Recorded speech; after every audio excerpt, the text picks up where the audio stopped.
Stay tuned after the show for a song from Willie's band, Fader McGavin and the Risky Livers. Wired Snowboards from Vancouver, BC sponsors the FNRad Snowboarding Podcast, and support also comes from Dakine, Vans Boots, Grouse Mountain, Tribute Board Shop in Nelson, BC, Intuition Liners, and this week, Burton Canada's West Coast rep, Steve Hare, hooked up a bunch of Anon goggle stuff, some for me and some for you, dear listeners. I've got a box of amazing prizes waiting to be won, and I'm going to start giving it all away in the new year. It was a totally fun time, didn't get too gnarly. I kind of look at the Mystery Air as an improved evolution of the Switchblade. Snowboarding is ours. And obviously I like working with Burton. As an old school snowboarder, you get so used to being treated as a second-class citizen. And I was like, how do you spell your last name? He said Kelly. And I was like, oh, we should get married. And he's like, no, too symmetrical. Last week I added a new favorite stomp to the short list I keep in my head of all-time snowboarding experiences. So now, alongside the 15 heli run day, a method I did at Mount Bachelor, and a front three in front of photographer Joey Libby in southern Utah, I now have a full-speed air into untracked POW under Chair 5 at Baker. With the crowds and the chaos and the global warming, it really is nice to know that epic shit can still go down for me. I hope all of you listeners get the chance to do something all-time on your snowboard this year. This week's guest, Willie McMillon, and I recorded once before when he came up to Vancouver. He lives in Jackson Hole, and he's been running Bluebird Wax for as long as I can remember. He's the guy behind the "Snowboarding was better when you hated us" sticker, and he's the voice behind Travis Rice's Depth Perception. Plus, he's a very talented pro snowboarder from the late 90s and into the 2000s. The first interview went awesome, I thought, but when Willie listened to it, he wanted to re-record. So on my way back from Alberta, I called his place in Jackson Hole from my hotel room. So, fuck, dude, what do we want to do for your interview? Like, do we want to go through your life story? Do we want to go through what you've been through in the last, week? I don't know. I just want to talk about real shit, Yeah. Fuck yeah. Snowboarding's cool and all. I'll tell you this. I bought like the first snowboard that I've bought since like, fuck dude, it must be like early mid 90s. Like actually like bought a snowboard from somebody else. Like didn't make one or pay for a bunch of boards to get made, but like actually bought one. What did you buy? So I got a Signal tail gunner. Dope. I rode that thing up in Baldface I think it was last year actually, but it was like a 54, and it was so fucking sick, but it was just a little too short. So I got the next one up, which is a 58, sick. And that might be just a little too long for that board, but I think it's going to be fucking super fun. That's a good thing we could talk about. I've recently started buying stuff too.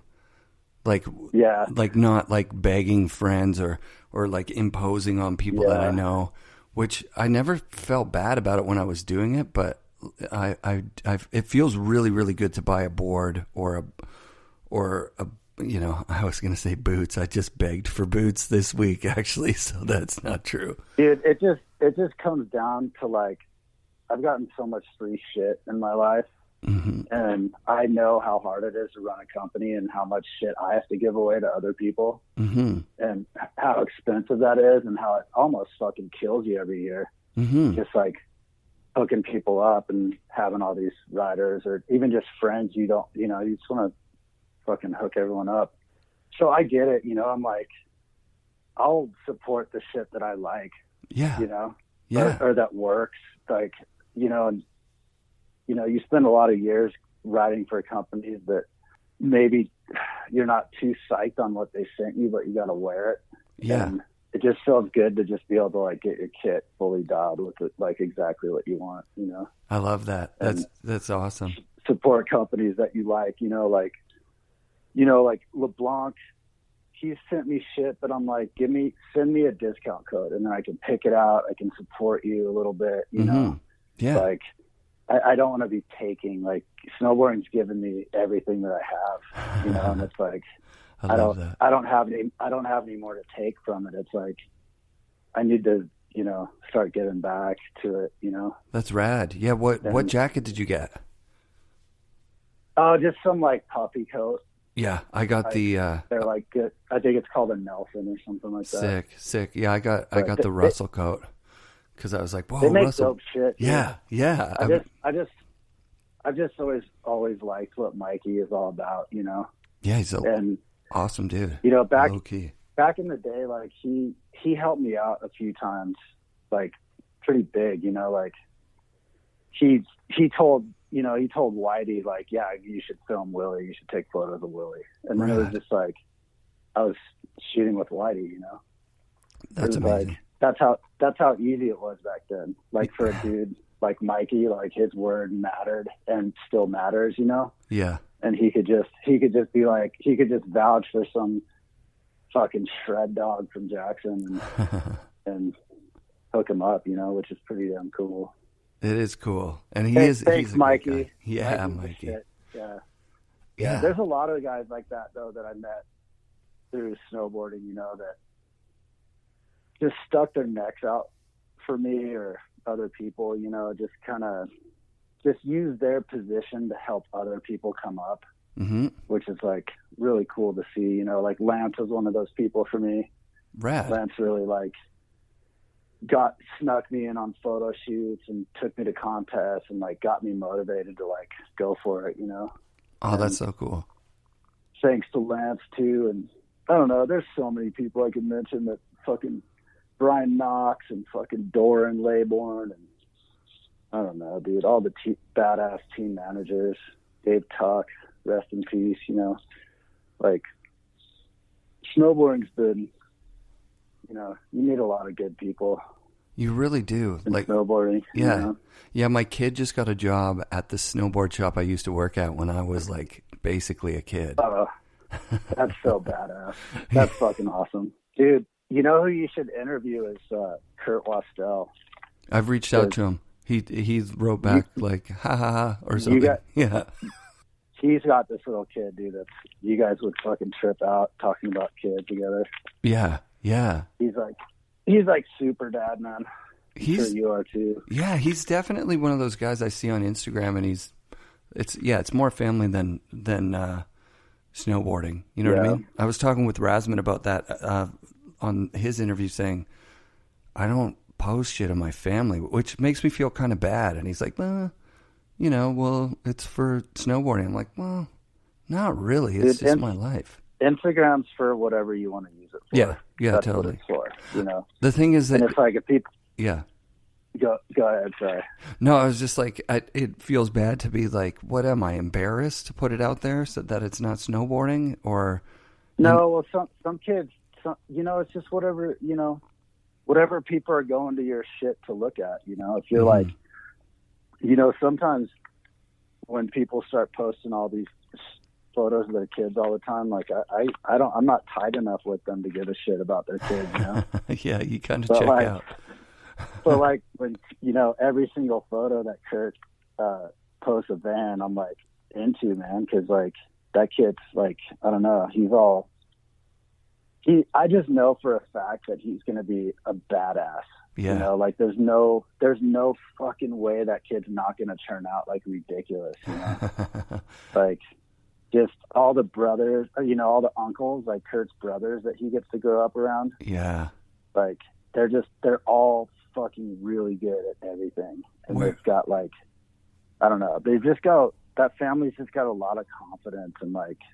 That's dope. Just his parents raised some true men. That's awesome. It's a manly family.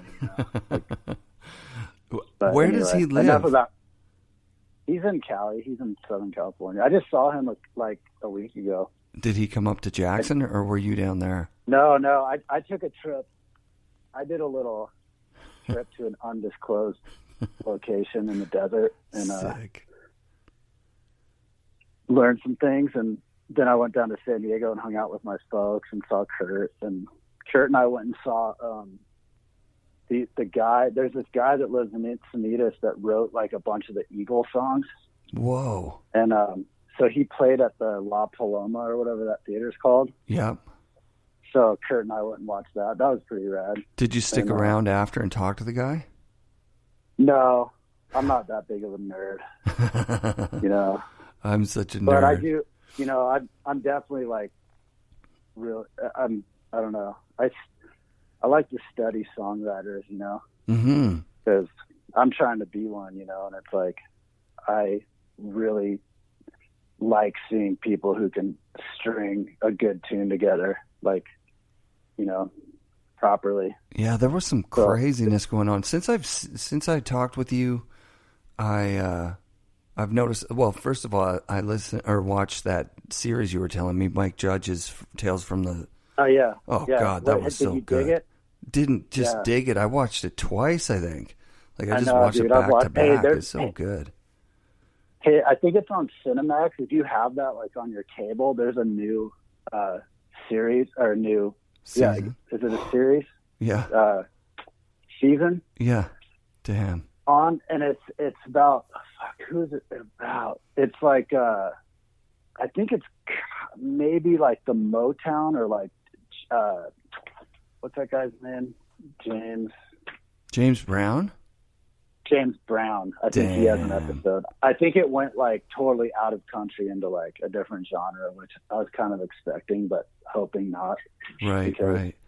They didn't really like exhaust all the veins of possibilities there. Not even close. No, like they just scratched the country surface, you know. Barely, but yeah. They did it. They did it in a really fucking faithful way because like so good. You know, they had like Blaze Foley episode. Like that's pretty underground shit right there. Like it's. I mean, he's getting more famous now, but who's the guy who lost the fingers? Which guy is that? That was fucking Johnny Paycheck. Johnny Paycheck, yeah. He was on the Norm Macdonald show on Netflix. It was sick, dude. He was so good. Really? Yeah.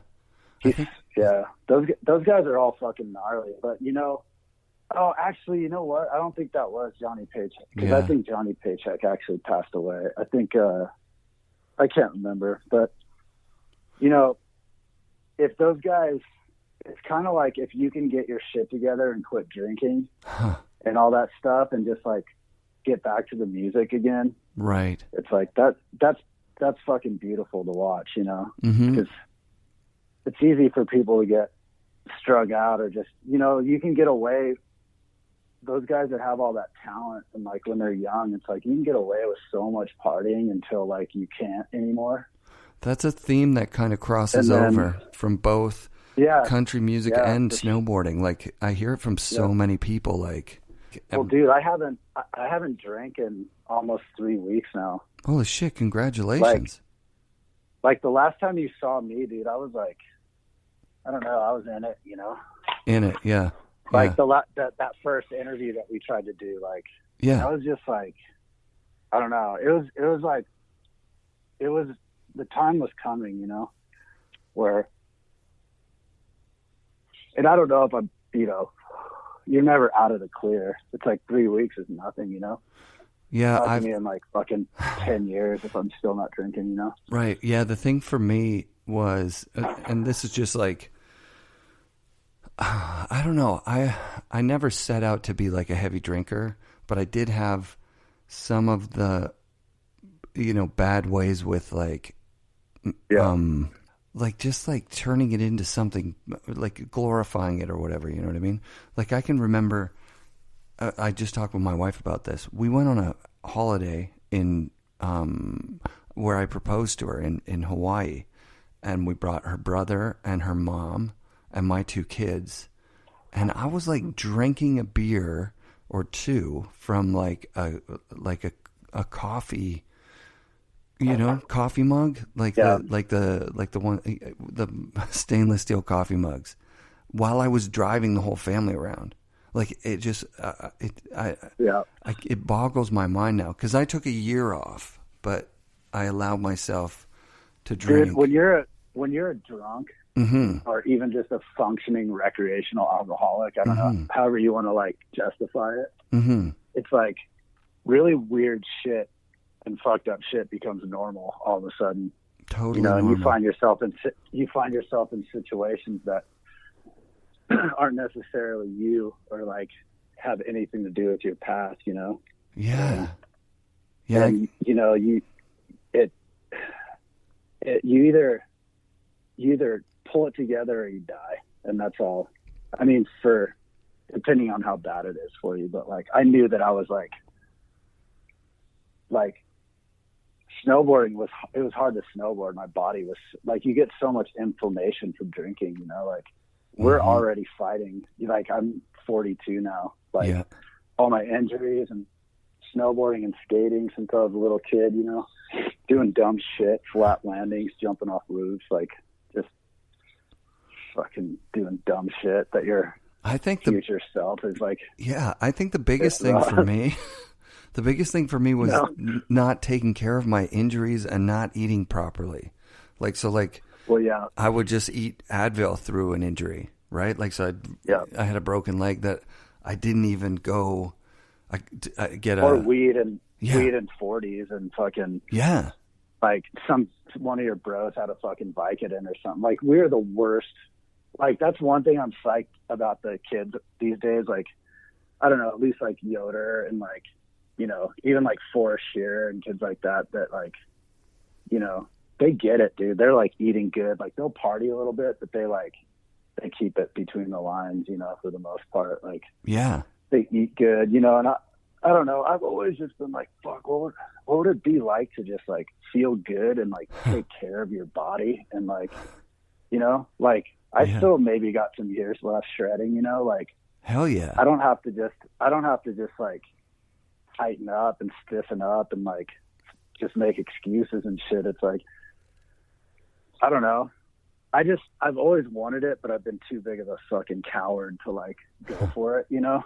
Yeah, like, dude. I could go a couple days or whatever, but I didn't believe I could do it, and I needed like a big fucking jolt or like something besides like a DUI or a fucking, you know. Dude, I got a DUI. Bad situation, you know, like more like I don't know what I'm trying to say. No, I think what you're trying to say is that you had to want to quit. You know what I mean? Like even a DUI. I got a DUI. And like a week or two later, it was only a 72-hour suspension up here in Canada. That's kind of like a halfway DUI. And, fuck, dude. I was like, oh, so lucky it was over the weekend. So like I took the Monday off of work because I drive for my job. And I was like, you know, oh, that was so lucky or whatever. And then I was right back at it. Like I was like, I don't know. I had been drinking and driving casually for so long that hell yeah, it was just like, dude. When I started driving, you could drive with a like open container in your car in Wyoming. Like for the first couple years, like I think by the time I was old enough to drink, I wasn't allowed to have an open container in my car, you know, because like 16 through 21 or whatever. Yeah, but. You know, we were definitely driving around drinking beers when I was like 16. Like we were dumbasses, you know? Yeah. Like, yeah. And then we got away with all sorts of shit, you know, but I don't know. So basically like I was looking for some kind of like wake up call or something, you know? I was like spending a lot of time thinking about it. Like, how's this going to go down? Like, am I going to fuck up really bad? Cause I'm like, I don't know. I don't do the crazy shit I used to do when I drink, you know, like I'm pretty fucking mellow now, but still it's like, what's it going to take? You know, that's I was just tripping out on it. And, anyway, you know, one thing leads to another and I find myself out in the desert doing native, you know, sacred native ceremonies out there. It was kind of like last ditch effort, you know? Rad. And, anyway, before you can go do this, you have to like clean your body out and detox like alcohol, sugar, red meat, salt, like any pharmaceutical. Like you got to fucking clean up. No caffeine either. Whoa. So I had like a little over a week before I was going. Yeah. So I just fucking dropped everything. Like I quit drinking coffee, quit like started eating good, and I didn't really know what I was allowed to eat. So I basically just drank like green smoothies, you know, like I'm like, that's a good bet. So anyway, I lost all this fucking weight from just being a pile of shit, drunk, like eating whatever I wanted, you know, like whatever. And I was just like kind of fat and not really too stoked on myself, you know? Right. So like just the preparation to go do this thing got me on a whole new path, you know, just within like 1 week of just, you know, not like dilly-dallying around like, okay, I'm going to just drink like 1 day a week or like making up all these fucking booby traps around you just to fail, you know? I'm just like, and I had no choice. I had to like cut all this shit out. And it was like, I did it, whatever. Went and did the thing, fucking seriously positive results on every level. And I got out and I came back and like, it's like, I just started on this path and I started to really look at like how negative, like we're all kind of dabbling in the negative and positive, but I was just like, I had no control or awareness of like how much negative energy I was putting out in the world. And, you know, it's pretty fucking clear when that shit comes back to you, you're like, oh yeah, like I brought that on, you know, like I did that to myself, you know? And I don't know, it's just like these little tiny micro changes just started to like turn into this just whole other like just seeing the world through like a little bit different eyes, you know, like waking up and not being like fucking miserable and sick and like hungover and like, you know what I mean? Oh my God. Like I can get away. Yeah. I can get away with that shit these days. Like, you know, like I can drink every night if I want and I'm still going to like survive, you know, which is fucking terrible. Yeah. So, you know, it hasn't been that long, but it's like, I can't see going back, dude. You know, like I can't, at this point, I just can't see it. Like I have no reason to fucking go backwards. Well, that ceremony, go fall into that thing, right? That I've been in since I was like fucking 15 or something, you know, right? Like just drinking, taking drugs, partying, like since I was a little kid, dude. I wasn't like my brain wasn't even developed yet, right? Like you need, I don't know what it is, like not hope, like a bolt of lightning to like show you. Yeah, that's what it is. You need to see the potential of your life without it, and then once you see that, and you go, "Oh, that looks kind of nice." Not just looks nice, like it's like fuck, man. You realize all the ways you've been holding yourself back. Like to me, when I was drinking every day, maybe once a month or twice a month, I'd be like, "Fuck, I never wanted this." You know, like I didn't want that cycle that I was in, which was like waking up in the morning feeling like a bag of shit until I had either killed the half beer that was beside the bed from the night before, or I took a couple Advils and got to work, and then I would be going to work going, I'm not drinking tonight, man. Like that's just too many in a row. Tonight's a night for the kids, or tonight's a night for relaxing or like feeling good. So I wake up tomorrow feeling good. But then by the time I got home, I was just automatically back into it. Like just not even thinking those thoughts anymore. And then it would be like 2 a.m. and I'd close my eyes and wake up and do it again the next day. I did it like probably 5 years straight. And I would take like a week off to justify like, oh, I could quit anytime I want. You see, I just did a week without it or whatever. But it would be like, shit, is it Friday today or is it Thursday? When did I stop? I'm pretty sure I stopped Friday, right? My wife would be like, you stopped Saturday. The fucking lies you tell yourself, you know? Yeah.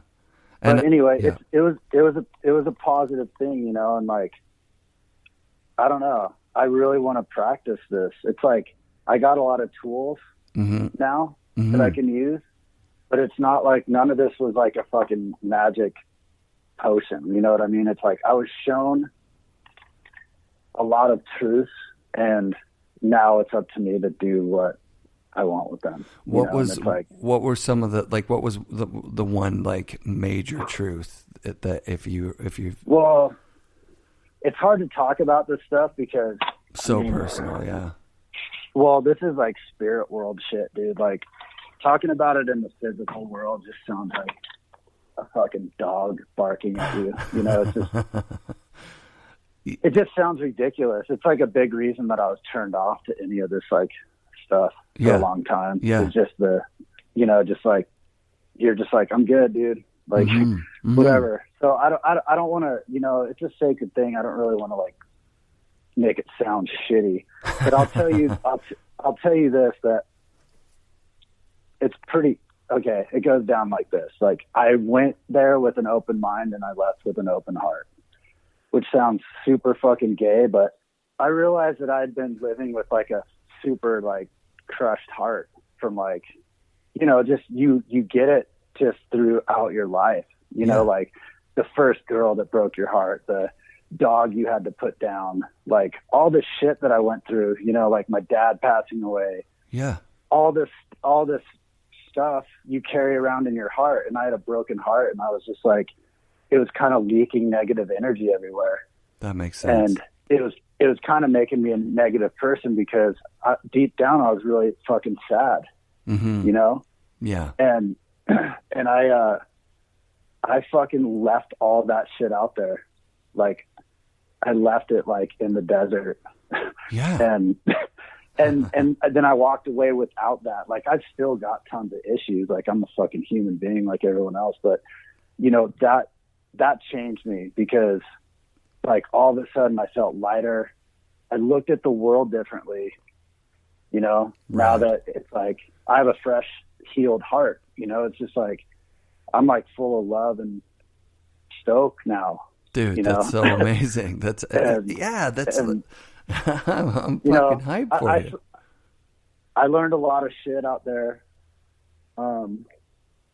but when I first met you in that hotel room, dude, I was like, I could see that was under there. Like, you have a genuine love of snowboarding that's deep rooted, you know. And then I went and watched some of the clips of you online, and I was like, this guy's a legitimate fucking rider, you know? And, but towards the end of the interview, for sure, it was taking that dark turn of, like, I wasn't sure whether, I didn't know where it was coming from. I thought maybe you felt like that was what you needed to be in order to be a singer-songwriter, but I didn't know. No, that's just shit I've been carrying around, you know? Yeah. And that's why I didn't want you to post it, is like, I knew there was a change coming. Cool. You know, I didn't know how or what, but I was fucking over this shit. I was like, I had enough with it. And I was starting to become aware, you know? Yeah. Like, in my mind, I started to be like, fuck this. Like, I'm done with this. And then it just, you know, it unfolded. Right. But, yeah, man, it's like, you know, some things too that I knew before were just really, like, I don't know, verified. Right. You know? Yeah. Yeah. Just about how, you know, you gotta navigate this world with your heart. You can't use your mind too much. Like, your mind is good to, like, put a fucking IKEA dresser together. But, like, for the most part, you can just basically turn that thing off and just, like, use your heart and just, like, make every decision from your heart. And just, like, you know, because when you're in that other spirit world, man, your brain will have no use for you. Like, your brain will send you to fucking hell real quick. Yeah. Yeah. You know what I mean? You have to like surrender and let go of fucking everything and everything that you ever thought. And you have to just be like, okay, you know, it's like bungee jumping on some, like, sketchy Vegas fucking rig out in, like, a parking lot of the fucking circus, you know? That's how it kind of felt, you know? Totally. Oh, man. But it's cool, man. I met a lot of fucking rad people, and I met a lot of musicians out there, because when you're in this ceremony, there's all these girls playing music and singing, and they're fucking insane, man. Whoa. Like, I heard the angel singing, like. That's amazing. So I don't know. It's just cool. And that's about all I want to say about that. I don't really want to dwell on it. Yeah, no, that's cool. It's for me. You know? Yeah. It's for me, and like, you know, anybody that wants to heal or fucking, you know, if you're at your last resort or something, or even not at your last resort, fucking hit me up. I'll get you where you need to go. Yeah, that's dope, dude. Well, thanks for sharing that shit. Because, yeah, I know the Willie I met before was definitely, you were trying to be as vulnerable as you could. But then as soon as you were that vulnerable, you kind of felt like exposed and like, you know, like, I don't know. Maybe I'm being wrong with that, but it seemed like. No, you're pretty spot on, dude. But also just in that drunken, dark state, dude, that's no place to like represent yourself. You know what I mean? Oh, like yeah. That's like bad footage that someone got of you at the bar that you don't want out there. Right. You know, it's like, right, where you're bragging about something you didn't do or whatever. Like I'm like, for me, I stopped drinking over the winter last year and maybe the year before, just because of the podcast. Because if I heard myself on mic drunk or even just slurring a little bit, I was like, I got to re-record that. I can't put that out there. It's ridiculous. I think the weed's fine, man. Yeah. You know? Yeah. You know, it's a bit of a sacrament, you know? It's like, this is what I do when I write music and be creative, you know? And it's like, it's part of the whole thing. The booze just wasn't doing anything anymore. You know, it was like, yeah, I don't know. When I was younger, you know, it gave me energy and confidence and kind of like gives you that, like, I don't know, just freedom that you've never really had from yourself, kind of just losing control a little bit. Totally. But I'll tell you what, dude, it's not a good look at 42.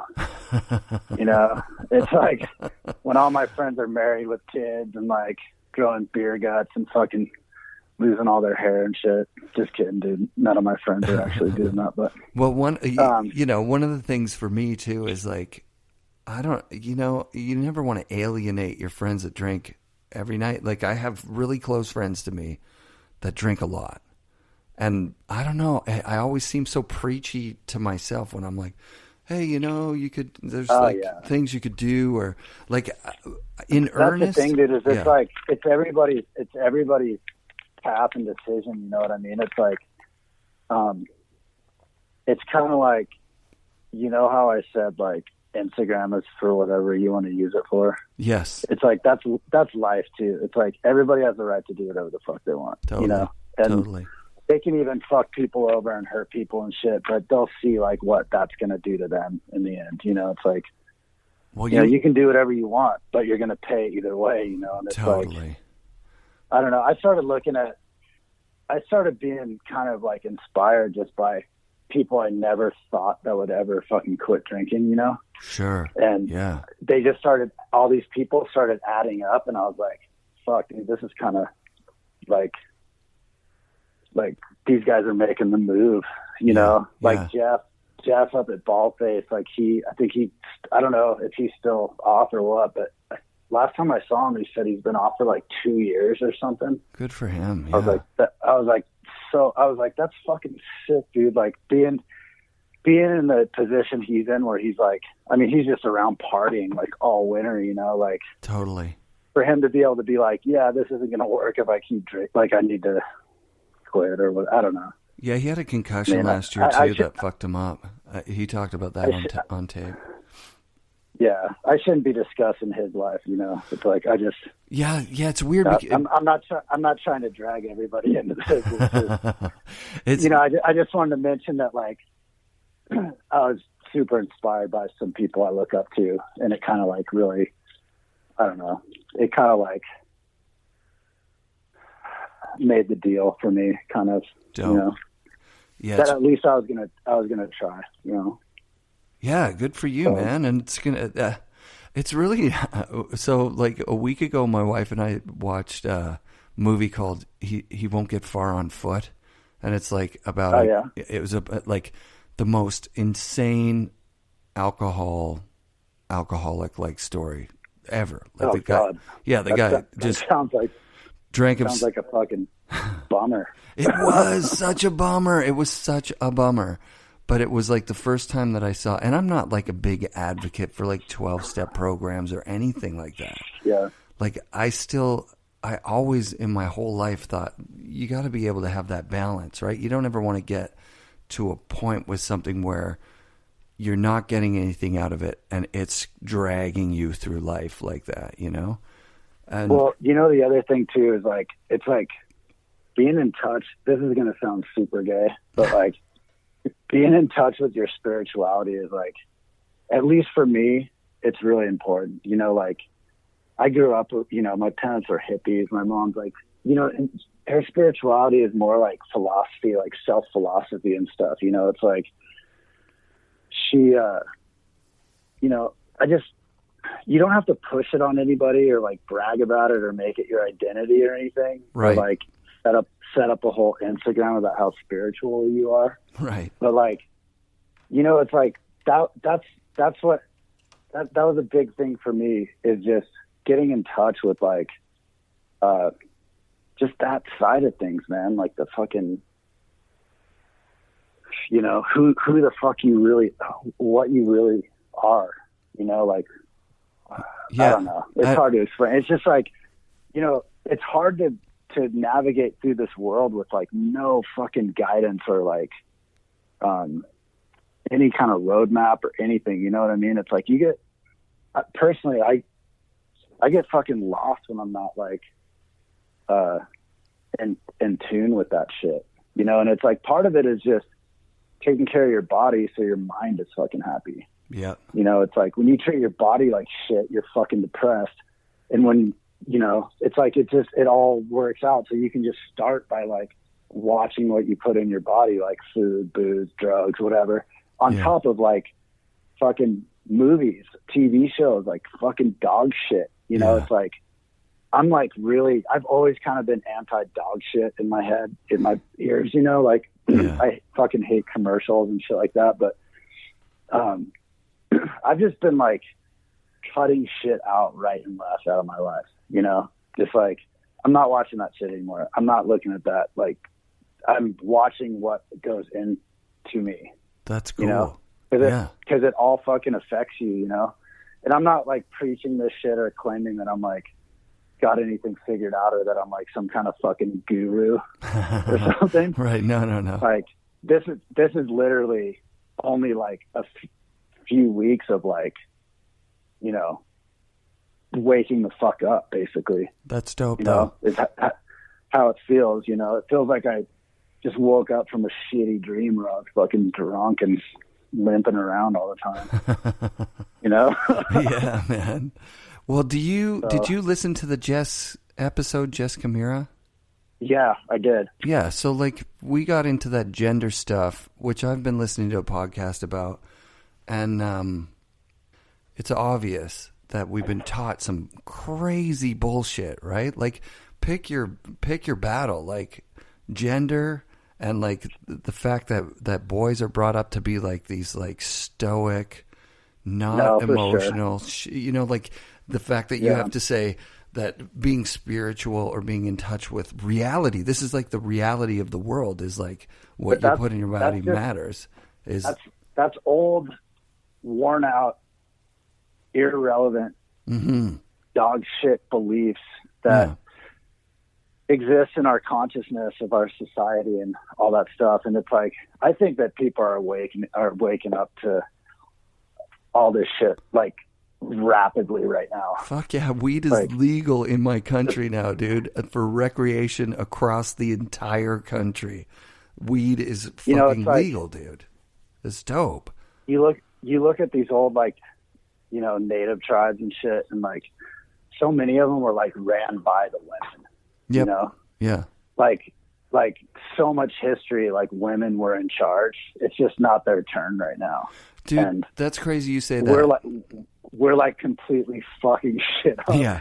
But it's like, it's just the yin and yang of everything. Yeah. It's just like, I agree with you. I had that thought like a couple weeks ago when I talked to my wife about it and said, I doubt that we're at the very first time that men have been in charge and women have been held down.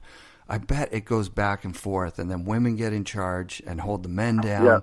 And on the way back up, they probably retaliate, dude. And they're just like, we're fucking over these dudes, and then we don't need them. Over because they could, if all they did was like change their view, their like perspective. Yep. Because that's what all these boss ass women do, Mm-hmm. The women that are in charge and are fucking killing shit. Like, they just look at everything just like, fuck you, like, fuck that, like, just get out of my way, boom, Yeah, I don't subscribe to that bullshit. They don't, yeah, exactly. That's what I was trying to say. We're going through just another phase in our existence, it's all good, that's another thing that I've dealt with, or that I'm dealing with, is just like how bad the outside world has looked to me. Right. And that combined with my broken heart, or whatever you want to call it, sadness. Right. It's like, it's a recipe. And then you add booze to that. And it's just like, that's pathetic, dude. I'm looking at that guy right now and I'm just like, he's fucking pathetic. Like, you need to get off your ass and get your shit together. But anyway, like, we're going to snap, we're going to come out of all this. What we're going through right now. Yeah, like, information is just free flowing now. It's impossible to hold people back with bullshit anymore. Yeah. Right. These like shifts that happen, like they can happen really fast, you know? And if people start thinking and changing their consciousness and start like, just start doing better and stop subscribing to all this bullshit out there and just like fucking get real, Well, like you were saying, you can actually focus on places where it's already happening, right? Like, so like if you focus on where shit is going terribly wrong, you're going to be bummed the fuck out for sure. But if you look at like women in university, so the universities have been around for hundreds of years, and women just started going to them like, the early 1900s, and like in 1960 or something, the number of women in universities was something like 15%. And now it's like 60%. Like, so like when you think about like equality, like, we're still fighting thinking, okay, one day there'll be a woman president, but like one day 50%, 60% of the politicians are going to be women. Like, not that far off. Like, that was 40 years. We just got a ton of, I don't know anything about these people, but we just got a ton of like a rad mix like on our Congress here in the States, Yeah. Like, we got a bunch of women, and we got like just different, like, I think there's a Native American on it or something like that. Like, but all that shit's good. But like what you're just talking about, it's like, that's the problem with power, is you have to protect it. And most of the time, to protect your power, you just keep everyone down around you. Yeah. Taking, you got to keep them from taking your power. You can't let anyone come up even close to you, and if you're just aware of that and you can spot that in people, you're just like, cool, I'm just going to fucking go around you, like, yeah. Like, totally. Just stand right where you are. I'm just going to walk right around you and keep going, Yeah. Like, it takes certain brave people to say what's really going on. And something hit me the other day with Russell Brand's new comedy hour or whatever he did on Netflix.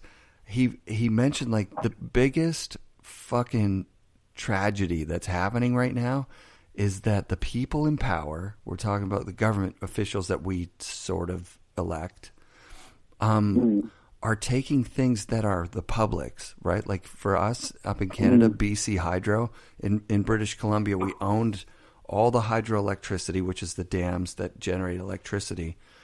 The public does. The public did. But then the government sold it to a U.S. company. No offense to you, you're American, but like we're fucking Canadian. We owned the shit that was making our electricity, and politicians sold it out of country. Money talks, dude. Yeah. And now we buy our electricity from an American company that's running our public works that we built with our taxes.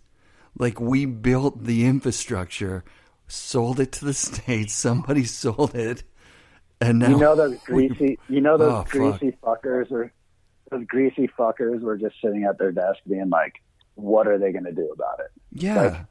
Like, someone's like, we can't do that to the people, and the big fat fucking monsters like, they can't do shit. Yeah. Sign the contract. Yeah, let them protest. I remember the protests about it were, pretty pathetic considering what it actually is. Like if you could somehow reach out to everyone in BC and say like, hey, how would you like your electricity to come to you? Privatized or through the public stuff that we've already used, 50 years of taxes to build up all this shit. That's somebody cool set up a long time ago. Yeah. There's no way you'd get a majority saying, fuck it. You know what? Sell it to the public interest groups. Have them run it because they'll run it better. I mean, that's the thing is the government doesn't run that well. That is true. So maybe there's something to that. Like maybe BC Hydro was just hemorrhaging money because it was creating high-paying jobs or something. I don't know, man. I'm working for Canada Post. You never know, dude. It's fucked up. That's for me just to not get involved in that shit. You know what I mean? That's where I've always been. That's where I've always been, and I'm starting to feel like the squeeze is happening now to my own job, and I'm watching the people around me that have the same job going, I guess you could say, it's best to just keep that out of your mind until it actually gets so close it affects your life. It's starting to burn me. Yeah, it's starting to burn me now, and I'm like, fuck, I thought I would sit out this round. Now you're allowed to think about it. Yeah. I really am hopeful. When I'm hopeful, like when I feel like the best about the future, I think it's inevitable that there won't be any political system. It's going to be phones and online, and everybody's going to have a say in anything they want to have a say about. It's going to be a little difficult to organize, but we do online banking, maybe I'm an idiot. I don't know, dude. I think there's going to be a quick, I don't know, something's going to happen and it's going to be a quick shift. And people are just going to be like, okay, we're over that now. Yeah. Well, we're leaving that, I don't know. I don't know shit, dude. Yeah, I don't know anything. I don't know anything. I really don't. I don't know anything, man. I could talk for hours, but it doesn't help to hate. That's a big thing. Is that the other month, maybe last year? Well, what good shit is happening in the world? Like, what's stoking you out right now? Okay, you want to hear something crazy? This is crazy. Yeah. Monsanto, which is basically saying Voldemort or the devil or whatever. Monsanto. No, I know who they are. Yeah. Yeah, everybody knows who they are, and everybody has that same sort of visceral ooh, Monsanto, they're like the worst people on the planet, right? But there's this technology, which is basically these white mycelium, kind of like mushrooms that are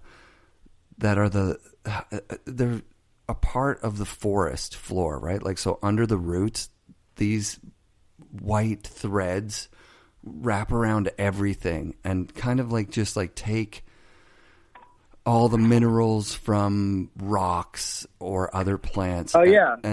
So dude, I heard all that shit from Trav and Chip when they're shooting that stuff up in BC. Yeah. I remember Chip was telling me something, explaining to me how all that underlayer works and feeds, and then all the trees communicate with each other. It's incredible. Through all these veins, and it's fucking. That's what's sick, dude. Is how much crazy rad shit there is like that out there. Okay, so check this out. So the big thing for Monsanto is these shitty suicide seeds, which is the way that they keep people buying their like insecticides, this Roundup shit. It's like really toxic for the environment. But they've been experimenting with that white stringy stuff, and they're getting yields that are like 5 times, 10 times the yield that they were getting before. So it's like they're going to quit poisoning their crops. I think it's inevitable that they're going to be just like, oh fuck, like this technology is worth more money. Like this nature has already got a better way to do it than what we're doing, which is just dumping shit on plants to kill all the natural pests. And that to me was like, oh, like Monsanto's a company that could be just run by a fucking cool person. You know what I mean? At some point, the CEO's going to die and they're going to fucking get some other CEO, or the CEO at the top's going to get kicked out, and they're going to pick up some woman who goes, okay, Monsanto's an international global company with all these assets. And if they just flip that around to something that's positive on the planet, instantly we go from like a devastating world to like this epic place. So I'm like, they could do it. It could happen. Can you imagine if you like got the job as the new CEO of Monsanto and you had to like switch the public perception of Monsanto, and that was like your main. You would have to just do the right thing. That's where you talk about like leading with your heart. Dude. That's all you could do. You couldn't. People would throw mud at you all day long, and they would burn signs on your yard, and you would just be like, I'm doing the best I can. You know what I mean? And then you really do the best you can. It's the same with like McDonald's, with all this fast food, with the pharmaceutical companies. Like that shit. All of that shit changes with the people first. You know what I mean? It's like, it's like a double-edged sword. So say like, people start eating organic, whatever, right? And then all of a sudden, like, now you can get tons of organic shit at Smith's or Albertsons or these like major chains. Yeah. So it's like the people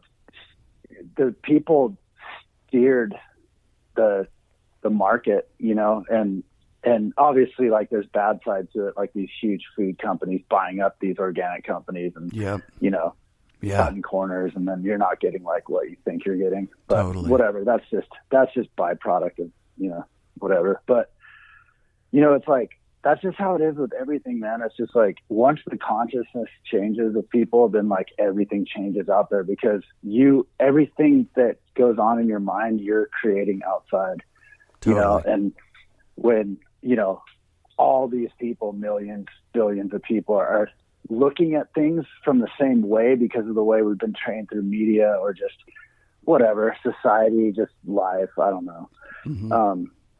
There's a certain like reality for us,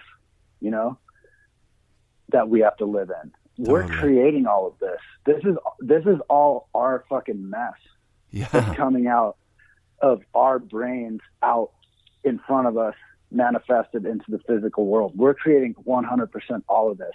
As soon as everybody's mind shifts, then we create something else. You don't have to go through and like dismantle the government and like, that's not going to happen. It won't be necessary. Yeah. It won't be necessary. That's just working hard, not smart. It's like people just shift. And I think it's just going to come from people being truly deep down fed up with this shit. Just like, you know what? We got nothing to lose now. Like, let's just quit. Let's start with just quit. We won't buy anything from this company, and we won't buy anything from this company. And then you just slowly just watch shit collapse. It's like the people have the power with their dollar. That's why marketing and commercials and stuff are so fucking hardcore and like aggressive. In your face. You're fucking pumping gas, dude. I really want to see a fucking commercial, dude. Like, you know what I mean? It's just like, turn that shit off, man. Turn the shit off. But that's why it's so aggressive, dude, is they have to have it. They have to keep it so fucking penetrated deep inside of us that like, we buy this and we buy that and we need this and we're ugly and fucking we want to look like this person and just blah, blah, blah, Yeah. like all the way down the line, everything about it, all, you know, everything included. But, you know, that's where my, you know, optimism lies, is that like, I saw what happened just changing my mind a little bit, you know, like just making a few changes in my life, and like the positivity that I have around me now, you know. That's rad. And just the better relationships I have, and, you know, being able to just be fucking super real with my parents and just like tell them everything. And they're, you know, I decided to just be super real with them and with everything I was doing. And it just like changed our whole relationship. Like we just got super close, and was just like all the bullshit, all the like hiding this and hiding that was just like all gone. Oh, rad. good for you, dude. Like that's such a powerful tool. You know what I mean? Like, well, we don't have much time, you know. It's like, yeah.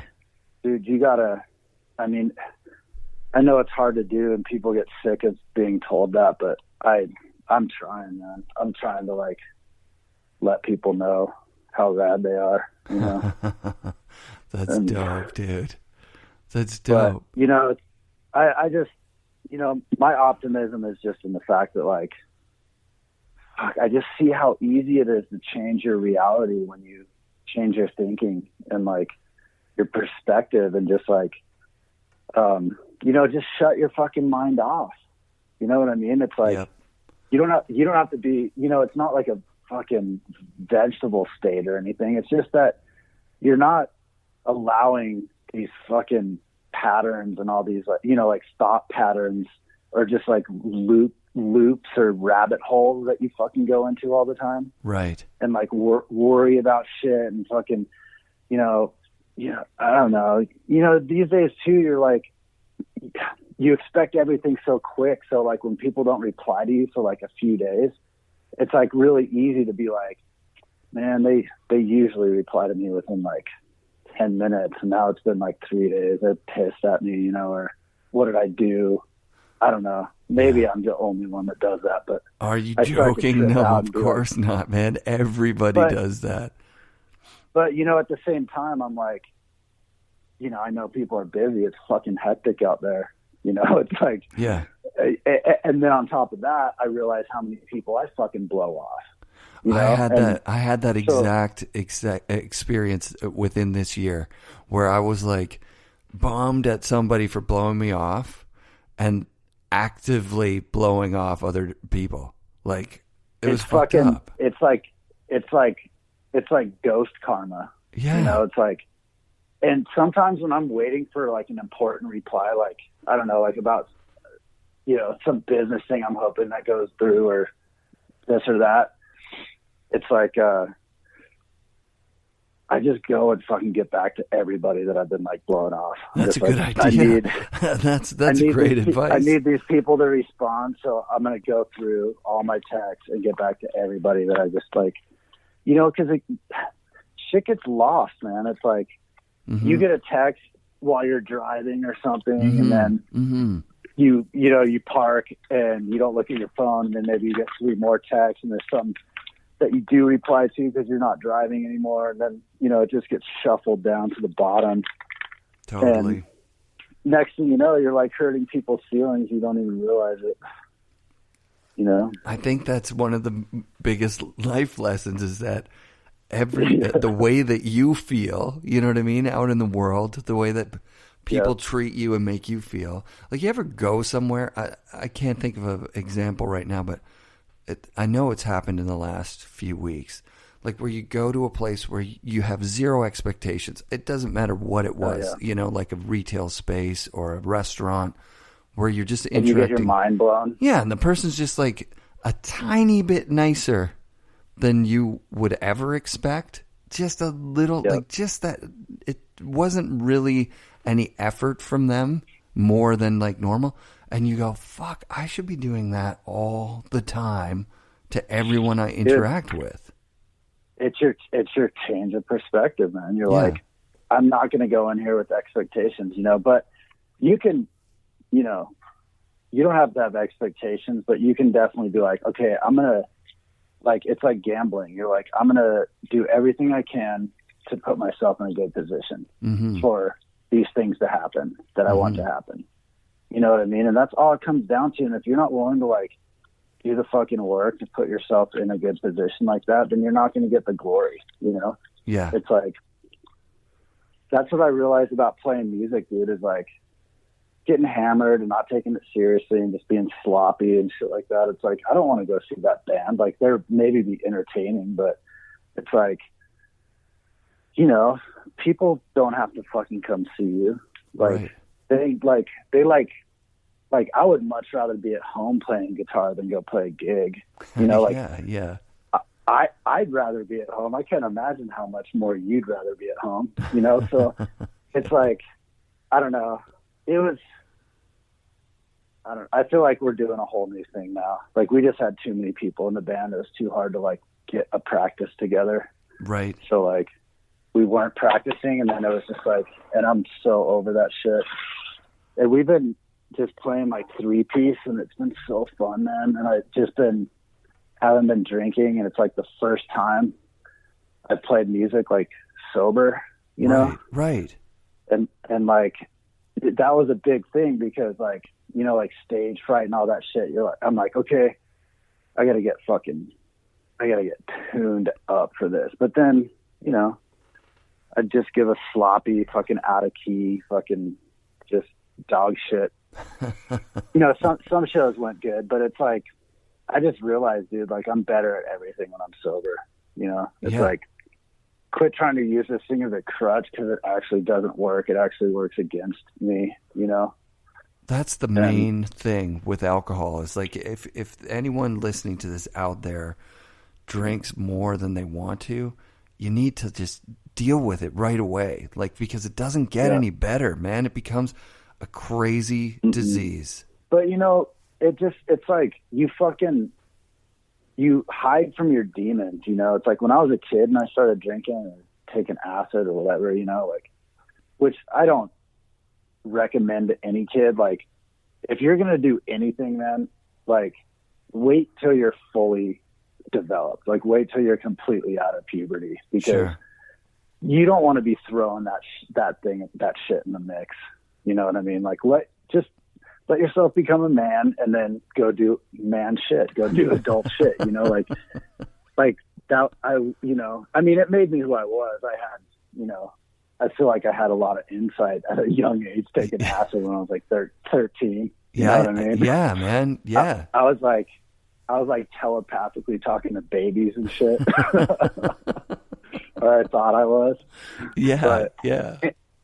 Anyway, like, you know, don't do that shit when you're a kid, dude, because you don't know how to do it. You're not smart enough to navigate that shit in this world without getting busted or hurt. You know what I mean? Like, especially in this day and age. I mean, it's so fun to be a kid. That's the thing. It's so fun to be a kid. Hold off on that shit. Yeah. You know, because you might end up just getting through like a certain age and just never have fucked with drugs or anything, and you're just like fine. You're like, dude, I'm good. I don't need that shit. But, you know, for me, it was like I had you know, I don't want to call it a shitty upbringing, but like it was fucking tough.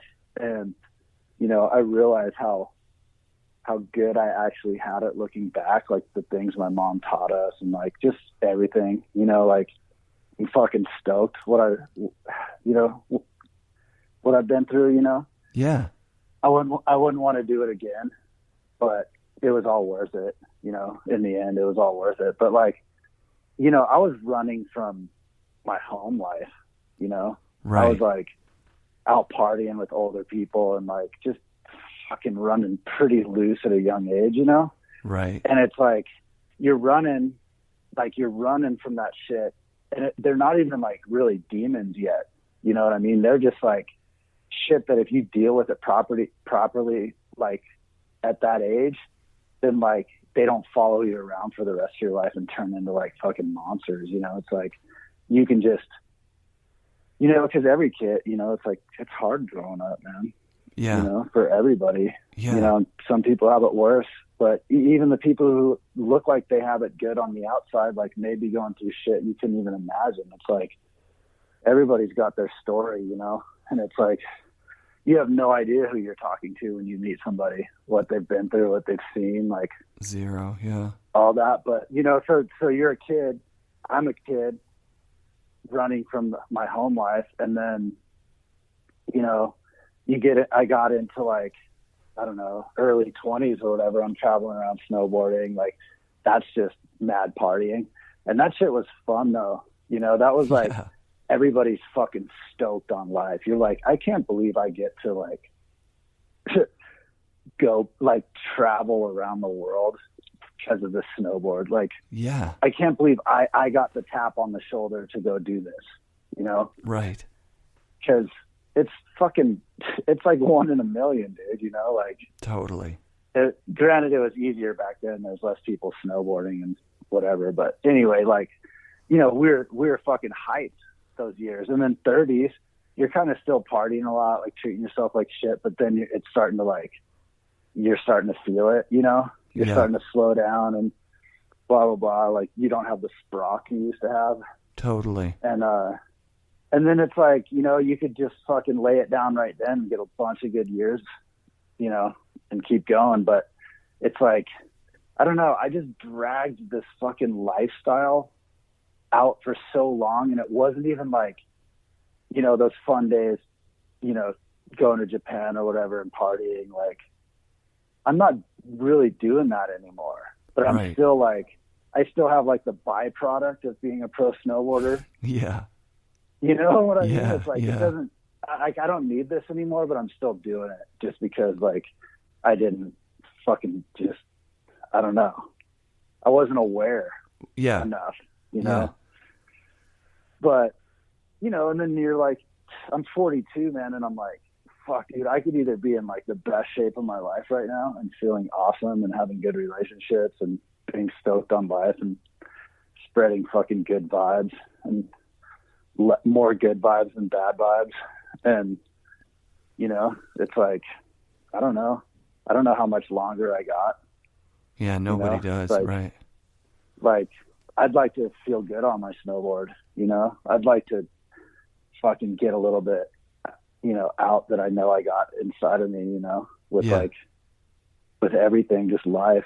Yeah. I think it's important for your band too. Like, making an excuse for not showing up. I mean, you built it into the name. Like, so don't. You know what I mean? Like the lesson is don't, because anyone I talk to, if I ever get talking about like my snowboarding thing that I did, it was mostly partying. It was mostly like, show up to a contest or whatever and be like, you see how hard we partied last night? Like, there's no way you could expect me to. But those were the years where your fucking snowboard cred was kind of based on a lot of your partying, you know? It's like, that was like a bonus, you know what I mean? Like, think about that. Think about being like a fucking big snowboard company these days, and you're like, you know what? That guy fucking rips, and also he like doesn't show up to anything that we send him to. And he's fucking hammered all the time. But dude, he's like a sick partier, you know? And you're like, fuck it, let's sign him. You know what's crazy? That shit would never fly. It's insane. We were in Utah. Me and my best friend Chris were both on like Ice Age team with Dustin Varga and those guys. I talk about it a lot, but it was a lot of fun. And Chris, my buddy, actually took one for the team for me because I always had it in my head I couldn't drink hard alcohol. As soon as I did, I would throw up. And these guys were pouring like such big glasses of Crown Royal. And they're going, okay, the Canadians, here you go. And I was like, I'm not going to drink this. And so my buddy Chris slammed it. And then, you know, a few minutes later, because he had already drank his own, he was like, you know, completely unconscious. And we were fucking with them, putting, you know, salsa on his sunburnt face. It was a terrible setup. And then he started throwing up. So I brought him in the bathroom and got him all cleaned up, got him into bed. And the next day, our sponsors pulled us aside into the room, where they were doing the like one-on-one meetings, and they literally said that was so dope what you guys did last night. Like, we've never seen anyone take care of it. Like, you were such a good friend taking care of your buddy, and he was so wasted. That was so fucking cool. Like, we want to do a pro model board for you guys. And that's a good thing. That's a good thing to like implant in young people's heads. Like, dude, that was where you're going to get rewarded for like getting hammered, Yeah. They should do like, if Blunt was still around, I feel like there'd be like a top 10 partiers from the 90s. Right. And it'd be like Ranklet would be on there for sure. For sure. Russell. Oh my God, yeah. Oh God, like who like fucking. I don't know, I got a Farmer and Hetzel and all those. Hetzel dudes. for sure. Hetzel's in there, and that whole Kemper team. That Kemper team was insane. But just pretty much like the Wildcats down and the Whiskey dudes. Yeah, I was going to say the Wildcats. They showed up. I realized that the Canadians just shut that whole program down for everybody. The Canadians are like, this is how far you can take it. And then that was it. Then it was just like, okay. That was, you know what? It wasn't Crown Royal. I think that was the end of it. I think that was the end of it, man. I think Whiskey shut that shit down. Yeah. Yeah. And when I talked to Johnson off the record the other day, and he has agreed to do an episode, but he really wants to try and reach people about not drinking, because he's been sober for a long time. Sean Johnson, Whiskey. Oh yeah, dude. Mm-hmm. Podcaster for whatever you want to make. Like, yeah, you can do whatever you want with them. Yeah. And I think like, I don't know, like Lance's interview was cool because like snowboarding was involved, but it was like real shit too. It wasn't just like, fucking, just nerding out on like, right. Like, it's not some like ESPN interview, like behind the shredder or whatever, Yeah. Yeah. But you just get to talk about whatever, dude. And it's like, I'm preferring that. I don't know. I'm preferring that. Like, if it was difficult for me to interview Terrier because I was still in that mode at first, like we tried to do one over the phone, and I was like, and then what board did you get? This time we just talked like fun. You know what I mean? Like, what's fun about snowboarding? You just gotta keep it loose. Yeah, keep it loose. I'll tell you a non-snowboarding related story. Was pretty fun. A pretty fun night. So I was going to the trade show since I was, I guess, 15, like SIA. And so for like years, I was underage, and like there'd be other underage kids around, that couldn't get into parties or whatever. Yeah. And there's this huge party in Vegas one night, and all our friends that we went down there with, everybody was in there, and we were just like, okay, let's just go like snag some beers and hang out outside, and just like we'll just we'll kind of be there, know, and then whatever, maybe like they'll split early and we can go somewhere else or something. So anyway, we're sitting there with all these like underage kids. I don't know how many there were, but they're kind of like glass. Like, this is how I remember it. It's like they were like kind of glass. Those glass doors that open up and they have like the metal handles in the front. They're like, maybe you go into like fucking Marshalls or something. And it's like that kind of door or whatever. So there's two of those, and they're locked, or people are coming in and out, but it's like the DJ is set up right there, right on the other side of the doors. Yeah. So like a few people are coming in and out, but it's like generally locked. Right. And so anyway, we're just hanging out, dude. And like these kids decided to fucking barge the party, and someone cracked that door open, was coming out, and the kid opened it up. And then like the DJ or somebody tried to like, block him from coming in. Right. But then there was already like kids coming up behind him, and they ended up just like barging the whole fucking DJ stand. Like just fucking speaker, like dropped a huge speaker on the ground. Like, it was just a bad fucking scene, dude. It was like, I don't know, dude, like the worst fucking thing ever. But anyway, I was like, fuck yeah, and we got into the bar. Oh my God. By that time, the bartender was, dude, and there's people out there, like people older than me, like who knows who was there, fucking anybody, you know, all the fucking pro dogs were there, like everybody from the industry was at this party. Yeah. So I hope people remember this.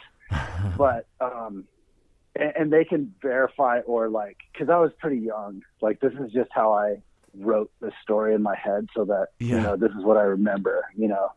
Like Lance says, memory is a funny thing. Yeah. Anyway, so we get into the bar, and by that time the bartender was so over it, she fucking left. She just straight up like fucking went home. Whoa. And all these dudes just jumped over the bar, and like snowboarders fucking completely took over this huge like 2-story bar. Whoa. And I'm pretty sure all the employees bailed. So I get in, and I run into my buddy Adam Beebout, this Wyoming kid. He was like West Beach kid, K2 kid, like, yeah, you know, we've known him forever. He's been a Jackson dude since early 90s. Anyway, I find him, and we're upstairs, and it's fucking, you know, and I'm a little kid. I'm like pretty impressionable, you know, and it's like Sluggo and Slasnik are sitting next to us. It's like this big like bench that goes all the way across the wall, and there's like tables, like, you know, whatever, like little round tables like spread out. Yeah. And I think I don't know if Adam had ever met Sluggo by then. I think he met him later or something, but I remember us not like just being like, wow, dude, those guys are like, I'm in the bar with you guys. Like, this is insane. And like, these dudes are sitting here, you know? And one of them, either Sluggo or Slav, was like, fuck, I wish I had a joint so bad right now. And sitting at our table in the ashtray was a fucking brand new joint that somebody rolled and didn't smoke. And so yeah, we were fucking felt pretty cool, dude. Like, coming up with a joint like within like 5 seconds, you know. That's amazing. But that's like the shit, you know, that I would see going down there. Like, I go back to high school, dude, and just like I couldn't relate to anybody. I was like, I've seen so much crazy shit already. Like, you know what I mean? Like, yeah. How could you? I don't belong here, and like I don't belong in school anymore. Like, I'm ready to like get going, like start living, you know. That's amazing. That's fucking hilarious. Those SIA shows were just so like they were just unbelievable for years, and then they tamed way down. Yeah, I had so many fun years there, man. Like, I mean, that was I think everybody that was around during that time would agree, like, those were definitely some of the funnest days they've ever had. Yeah. Like, being involved in snowboarding, you know, it was like such an underground thing back then. Totally. And like, you felt like you were in on this fucking secret, and like, you had this cult and like these people you looked up to, and like, totally. I don't know, it just, you know, and it was all ran by like pretty much young kids, like 20s, you know. Yeah. Like, early 90s, mid 90s, it was all like young dudes, and dudes were coming up fucking hard. Like, you know, there were some players, like young players, like Ken Block and whoever else, you know.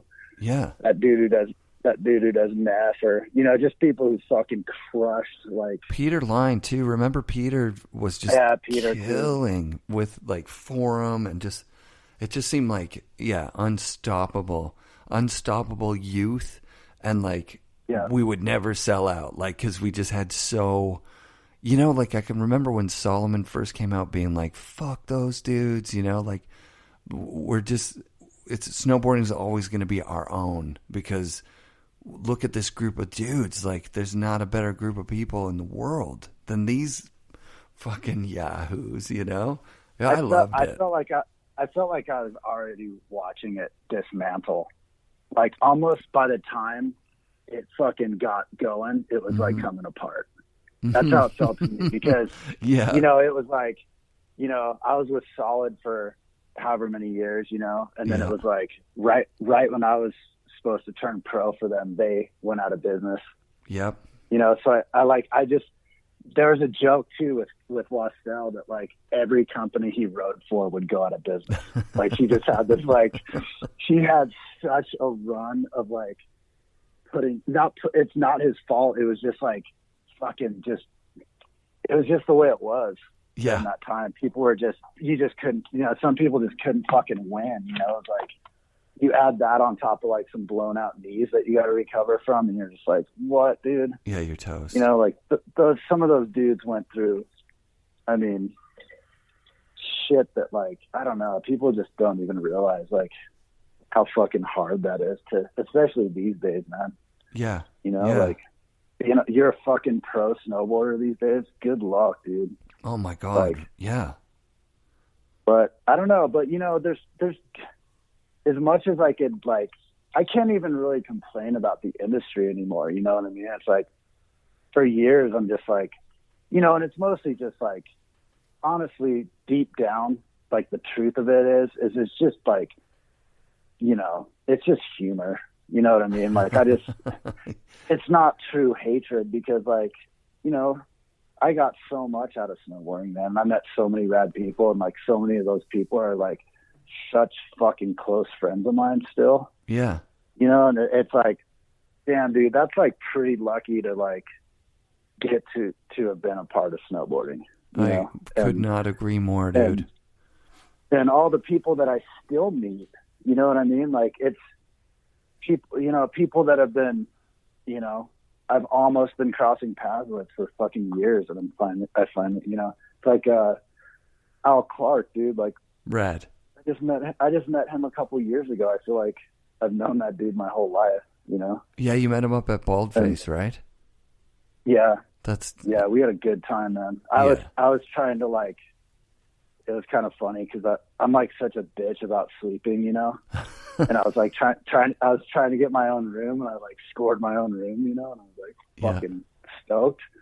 And then Jeff's like, "Yo, Al's gonna bunk with you," and I'm like, "Right on," you know. Like obviously, I'm not gonna be like, "Nah, dude, he's gotta sleep in the hall, dude." Right. Like, of course, you know. But then like Jeff just kind of brings him into the room, and I'm like leaving or whatever, and it's like we're buddies within like 10 minutes. Yeah. And like that still happens with snowboarding, you know? Yeah. The guys I met this weekend were like, all of them were like insanely cool. Just hanging out, looking for vegan options on the menu at the restaurants, you know what I mean? But then like just also looking for cool shit out on the mountain, like riding around, looking for a thing. And then there was a lot of fucking laughing, you know what I mean? Like airing up into the POW and like landing flat and then like dog piling on top of each other. That happened. I was watching these guys acting like children, you know what I mean? Like they never grew up. It was fucking sick, dude. I love snowboarding. I've kind of changed the perspective about like snowboarding in the general public. Yeah. I used to be like, okay, there's real snowboarders and there's people that go snowboarding. Right. You know, and like, I think that's partially true. You know what I mean? Like that's. I could agree with that. That's a safe thing to say. Mm-hmm. But now I kind of look at it like, snowboarding's blown up, and it's like, you know, there's a bunch of people on the hill that, you know, might as well just be skiing. You know, they're not like real snowboarders like we think we are or whatever, you know, like right. You know what I mean? It's like they're just, you know, like whatever. But now it's like, all right, like these are the people that support the whole party. You know what I mean? Because that dirt bag that's like, you know, that's good at shredding, that kind of like just dedicated his life to it and is like living poor and shredding every day, like all of us did when we were young. Yeah. You know, those dudes don't buy shit.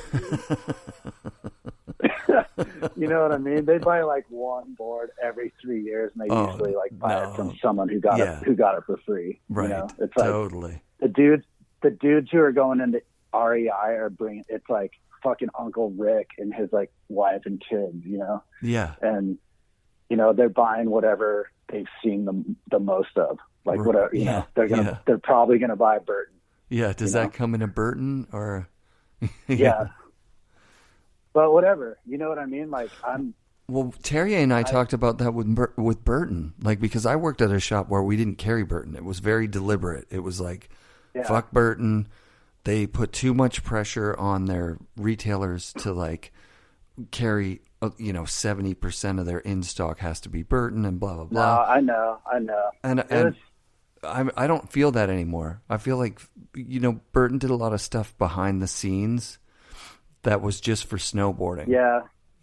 And we all know that. Those are just business decisions to survive. Yeah. You know what I mean? Like you don't know what's going on behind closed doors of a company and like what they're struggling with. Right. And sometimes people got to do shit, it's like, with Bluebird, I always just did what I felt was right in my heart at all times, That's dope. And, and it didn't pay off financially, you know what I mean?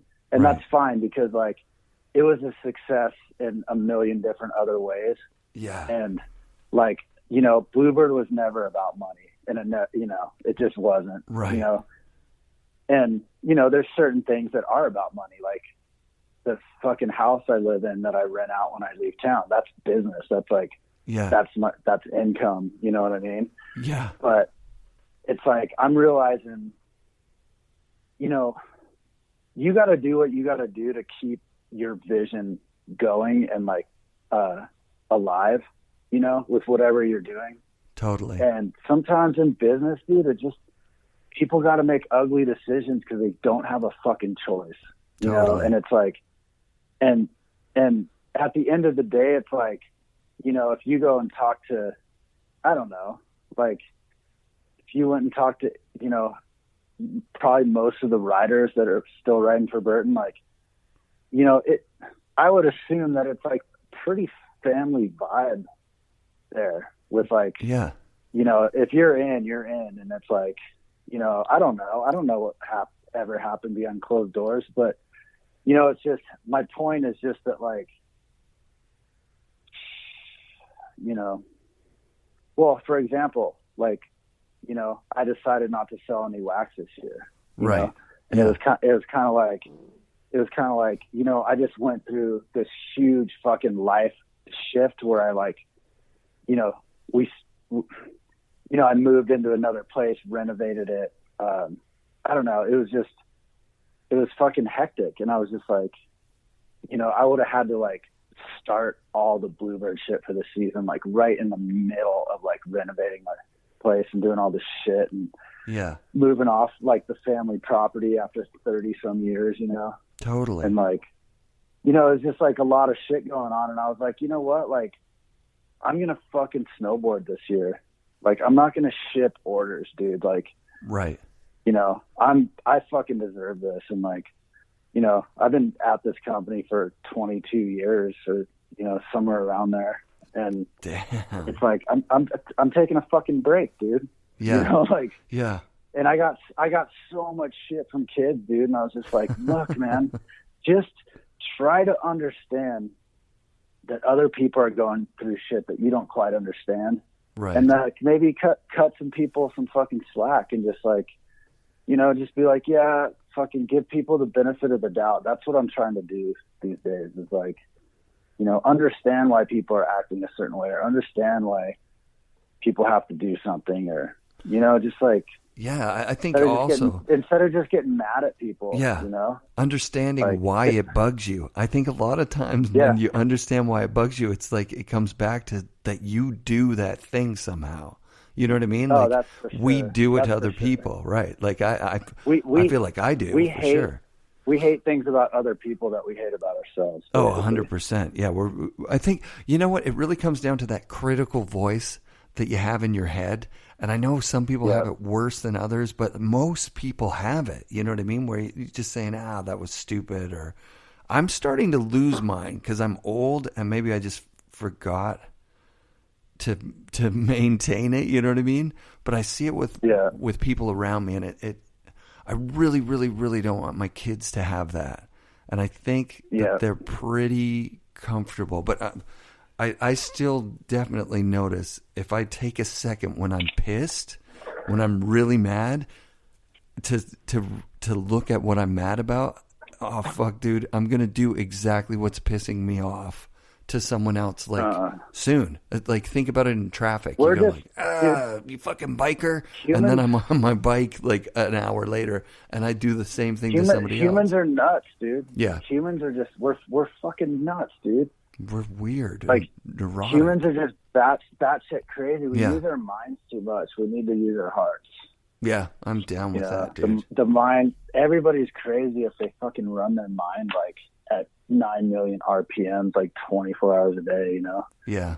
It's like we're fucking blowing out our fucking operating systems, you know? It's like, put that thing to sleep, dude, and just like put on cruise control. Yeah, I heard somewhere that some European country, forward-thinking Scandinavian country probably, that the doctors are now prescribing walks in nature. And it just clicks. Dude. You just go like, yeah, fuck, mate. Well, we already knew that shit. Yeah. That's why people who are like outdoorsy, you know, or whatever. Yeah. Go for a walk, bro. But what I was saying earlier is that, like, so I guess I'm going to kind of like just fucking say it right now, but my plan is to basically only sell Bluebird on Amazon next year. Wow. And it's going to piss a lot of people off. Right. I want the opportunity to just kind of explain where I'm coming from.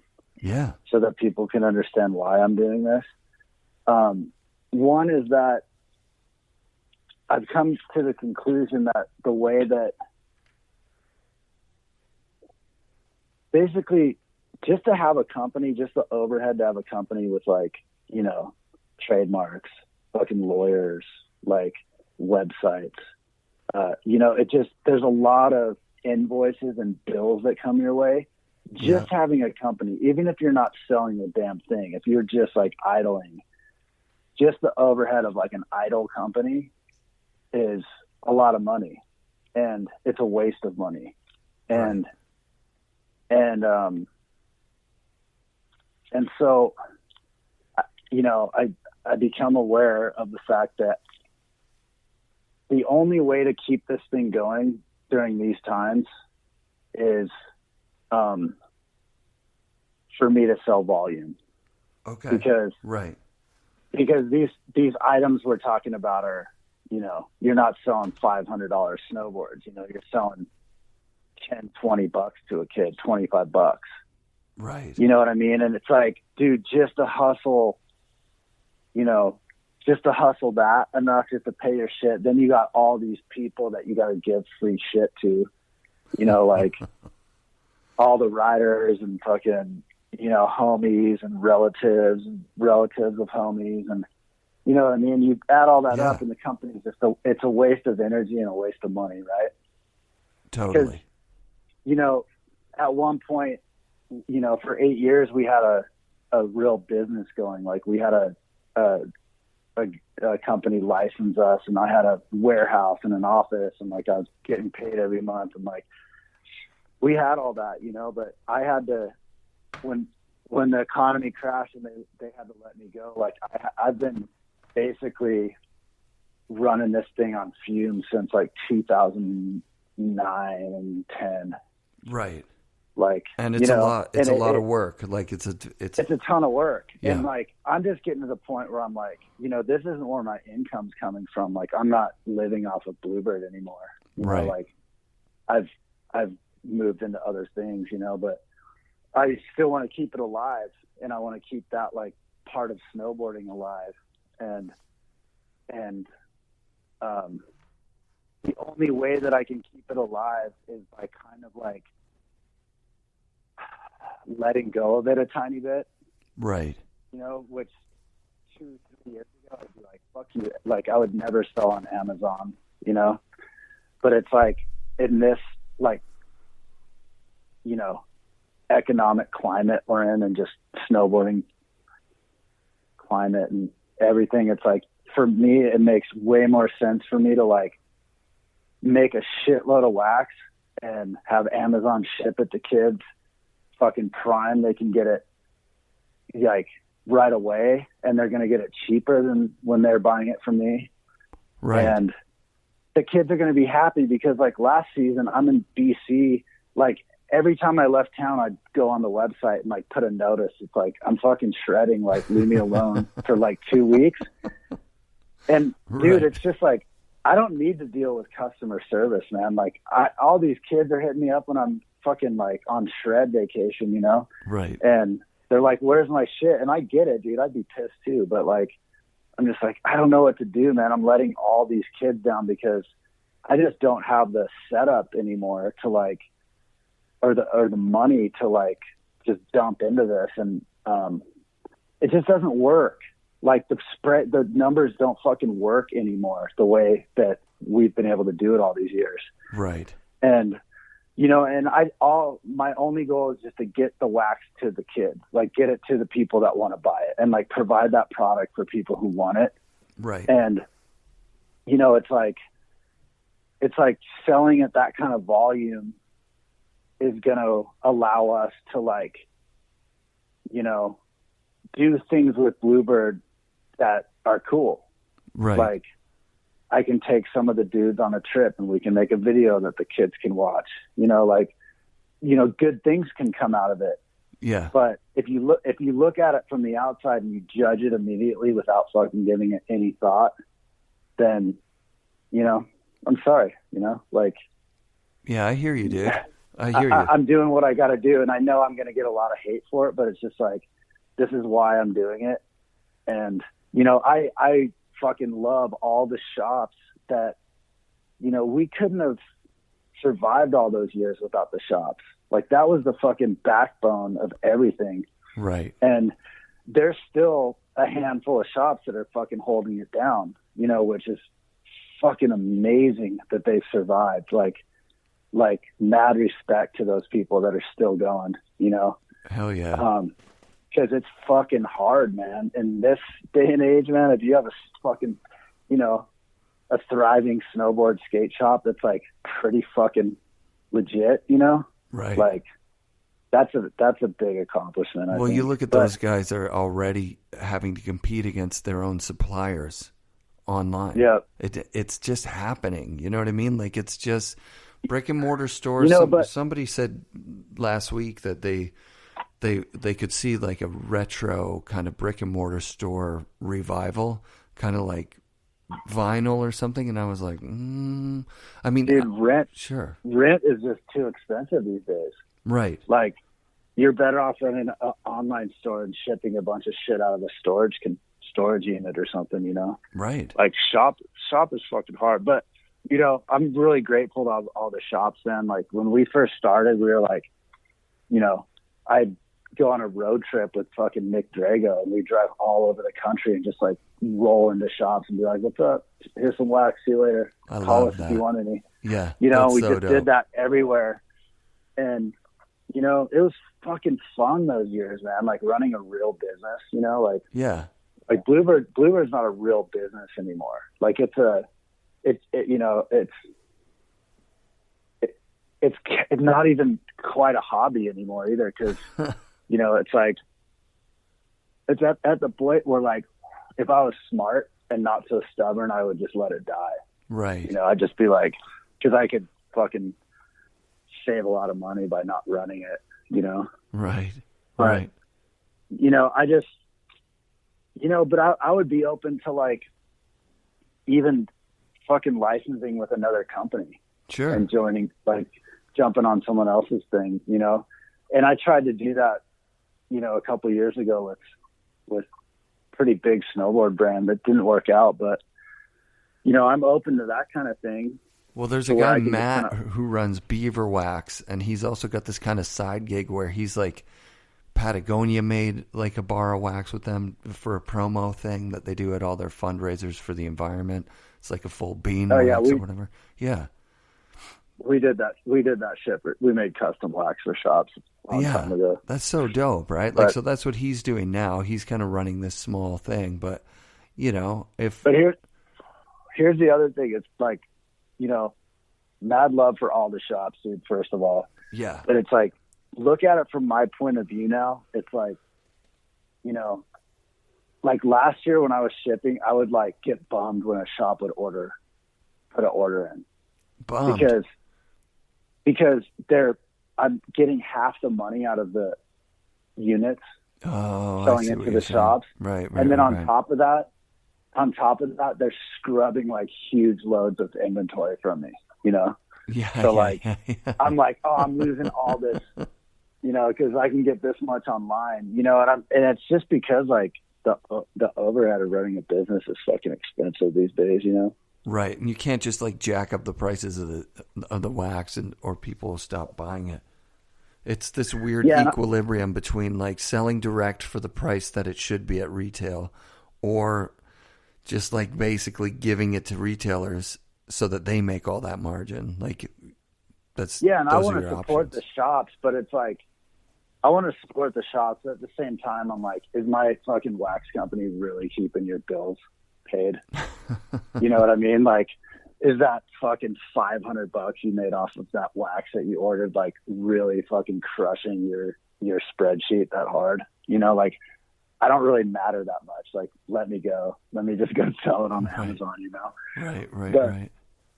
You know, and I want to take that money and, you know, give it, you know, use it to like give back to like, you know, the riders and shit. Like, I just want to be able to go take like 2 trips a year, you know, like one in the winter time where you got like a big crew and you go somewhere rad, and then one like summer trip where everyone comes together and hangs out, you know, like if that's all I got out of Bluebird at all, like that would be like the shit, I think.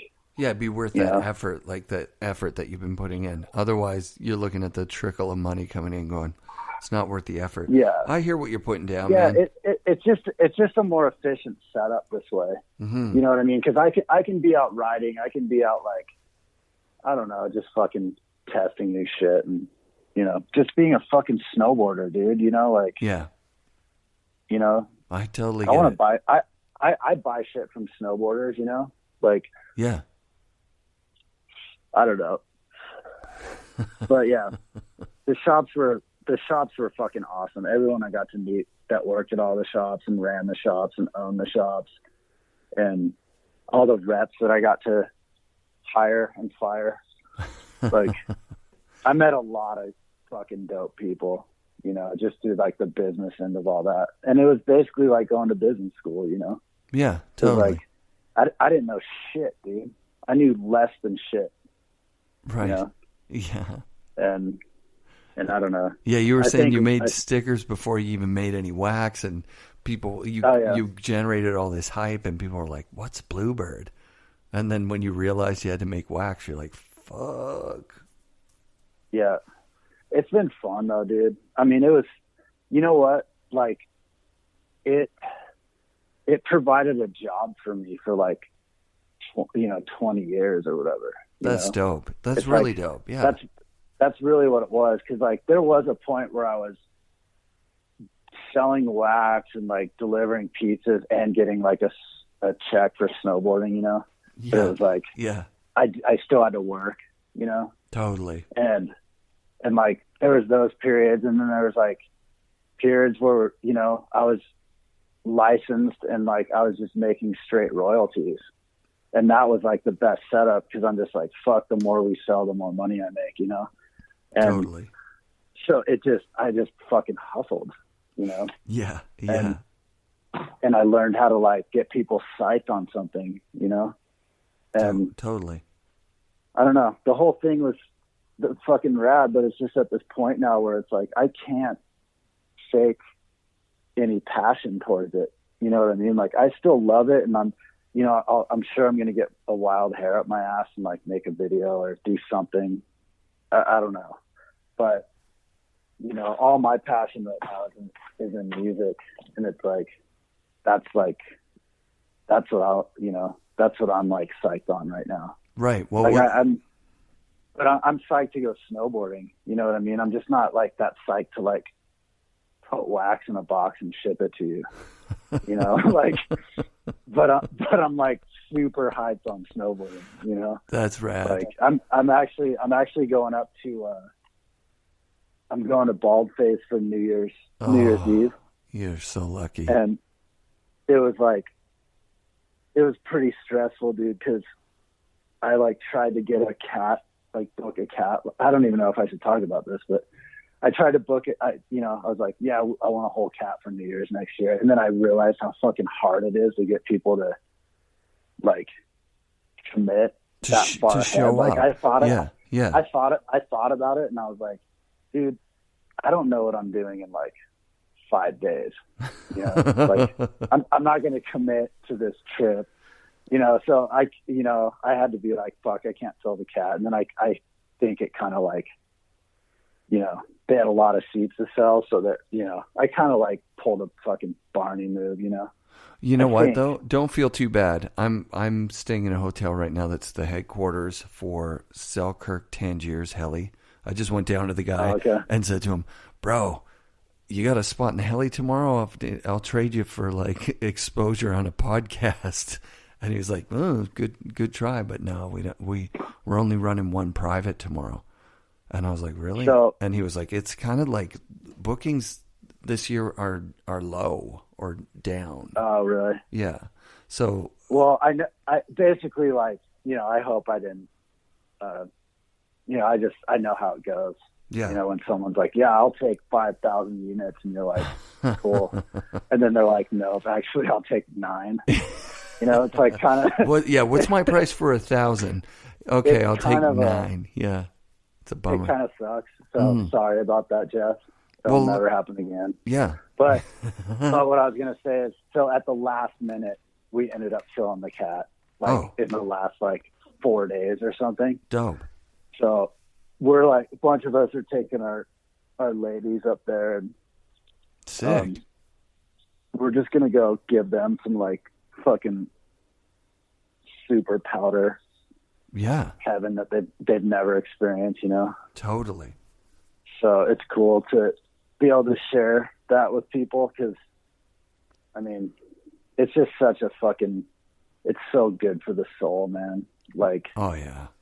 God, you could send anyone, you know, anyone that could snowboard, but send anyone down the fucking, you know, just a perfect fucking POW run. You know, it's like, God, dude, you could forget about a lot of problems, like, real quick, like, instantly, you know, like, your perspective on life just shifts so much. You're just like, oh, 99% of that bullshit doesn't even matter. Like, I'm good. Yeah. You know? Totally. And that's how snowboarding makes me feel, you know, like, everything is in line. Like, on a good day, I'm like, fucking everything is just perfectly fucking balanced right now, you know? Yeah. And it's a good feeling to have, because life's fucking hard a lot of times, you know? So, I think we should end it there, dude. That's like a pretty good spot to end at. Maybe not life's super hard, because, I mean, with your new perspective, I'm sure you feel. Yeah, don't end it on that, man. don't end it with a fucking bummer statement, man. All right, I'll cut all that out. We'll just keep going, and we'll end it on, like, because life is good. Because that's basically what it is, right? All right, here we go. 1,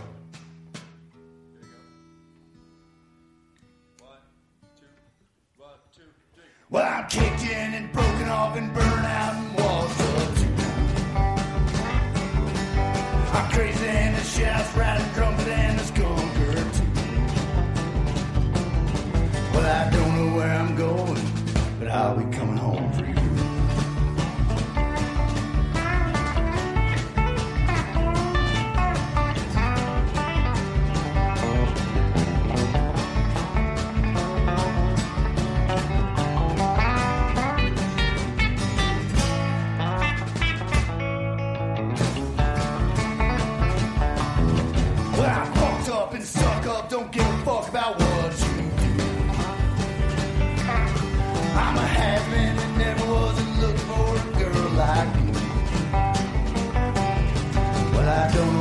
tripping, but I've been tripping over you.